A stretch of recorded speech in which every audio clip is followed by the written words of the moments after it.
હું હેરાન થઈ ગયો એમ બોલે અને કાક આવી જાય. તો બકુલભાઈ ભોળા દાદા હું હેરાન થઈ ગયો એમ જ ન બોલવા દે તો એમ તો કેમ થાય? તમારે ભોળા દાદા મોઢું દબી દેવાનું એટલે ઈ ક્યાં બોલવાના પછી એમ બધાય થઈને ભોળા દાદા માણસ ધીપશું એટલે હાસુ બોલી જવાનો છે. એમ થાય તો આપણને ખબર પડી જાય હું છે ઈ. તો હાલો હાલો ત્યાં જાવી. હાલો. બેઠો હું ઓલી વાડીએથી બકાલું તો લઈ આય તો શાક રોટલા બનાવીને તો ખાવી. ના રે ના, હું ઓલી વાડીએ ના જવાનો. ત્યાં ક્યાંક રસ્તામાં કેહા કાકા અમથો કોક હામાં મળ્યા હોય તો મને ઢીબે. પણ તું લા બીવે હું કામ? હવે ભૂત તો આપણું ભાઈ બનશે. પણ ભૂતને હું બોલાવું તો કાંઈ ભૂત આવતું ના, તમે બોલાવો તો આવે. હે ઓલા તો બધા આવ્યા. ભલે ને આવ્યા, આપણે ક્યાં બીક છે. તોય તું કાઈ ન બોલતો. એ હારું. ભોળા દાદા અમે માફી માંગવા આવ્યા.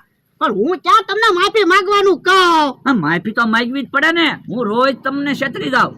ભોળા દાદા મને માફ કરી દો. આજ પછી હું તમને કોઈ દી નહીં છેતરું. બસ મારી ભૂલ થઈ ગઈ.